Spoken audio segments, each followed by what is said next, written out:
Okay, let's talk about a feeling we all know. That constant, nagging sense that no matter what we do, we're just never quite satisfied. So you might be wondering, what's wrong with me? Why is it so hard to just be happy with what I have? Well, I've got good news. The answer isn't that you're broken, it's that you're human. This feeling is rooted deep in our psychology, and as you'll see, it's getting amplified by the world we live in today. To really get this, we've got to look under the hood, inside our own minds. Because believe it or not, from an evolutionary point of view, being content, well, it just wasn't very good for survival. Our species didn't get to where we are by just sitting back and enjoying the view. Yeah, think about it. Researchers figure our ancestors were driven to work harder, to explore further, precisely because they were never truly settled. I mean, a satisfied caveman was probably a caveman who didn't bother storing enough food for the winter. So this constant restlessness you feel, it's not a bug in your system. It's an evolutionary feature. So let's break down the 4 big psychological culprits that keep us on this treadmill. First up, boredom. It's wild, but some studies show people would literally rather give themselves mild electric shocks than sit alone with their thoughts. Then you've got the negativity bias, which is why one bad comment can totally ruin a day full of compliments. Add in rumination, when your brain just hits replay on that embarrassing thing you said. And finally, the big one, hedonic adaptation. Hedonic adaptation is basically a psychological thermostat for happiness. You get that big promotion, you buy that new car, you go on that dream trip, and yeah, you get a boost. But eventually, that thermostat just resets. It brings you right back to your baseline level of happiness. You could almost call it Mother Nature's ultimate bait and switch. All right, so our brains are already the kindling, kind of pre-wired for discontent. But then we plug ourselves into an environment that just pours gasoline on the fire, social media.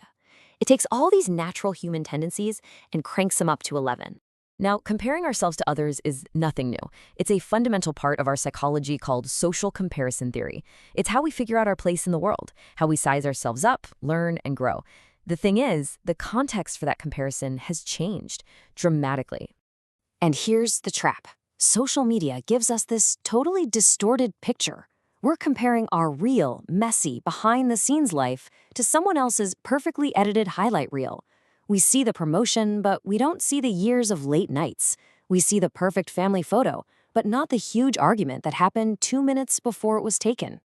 This whole comparison game really goes in 2 directions. There's upward comparison, looking at people who seem to have it better, which can either inspire you or just make you feel awful. And then there's downward comparison, looking at those less fortunate, which can make you feel grateful, but can also tip into a weird sense of superiority. The real trick is knowing when that upward comparison stops being motivation and just starts being toxic. Okay, so besides the social media trap, there is a second modern monster feeding our dissatisfaction: the absolutely overwhelming abundance of choice. We're taught that more choice means more freedom, but it turns out that's not always true. Psychologist Barry Schwartz actually calls this the paradox of choice. He argues that even though we think having more options makes us freer, it often just leads to anxiety and paralysis. Come on, you know the feeling. You've spent an hour scrolling Netflix only to give up and watch nothing at all. That's the paradox in action. I mean, think about it like this. Every time you say yes to one thing, you are, by definition, saying no to countless other options. And our brains get stuck on that. We get so hung up on the potential for regret, the what-ifs, that we can't even enjoy the choice we made. We buy a new pair of jeans but spend the whole time wondering if a different pair might have been a slightly better fit.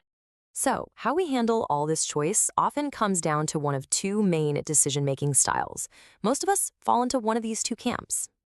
So, which one are you? Are you a maximizer? That's someone who needs to find the absolute single best option and will research endlessly to find it.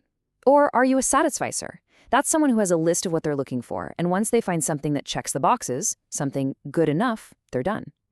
Now, here's where it gets really interesting. One study found that on average, maximizers landed jobs with starting salaries that were 20% higher than the satisficers. So on paper, they did better. But, and this is a huge but, even though they got the objectively better outcome, they were far less happy with the jobs they took. They were more likely to second-guess themselves, to constantly wonder if they could have found something even better. It just goes to show you, the best possible outcome doesn't always lead to the best feeling. Okay, so our brains are wired for this, our world amplifies it, and even our decision-making style can trap us. It can sound kind of bleak, right? So what's the way out? Well, It might not be about changing the world, but about changing our own internal framework. This is a problem people have been grappling with for a very, very long time. In Buddhist philosophy, this constant thirst or desire is seen as the root of all our suffering. It's the very engine that powers that dissatisfaction treadmill we've been talking about. Now, the goal isn't to just magically stop wanting things. That's probably not possible. The idea is to get smarter about distinguishing between two types of desire.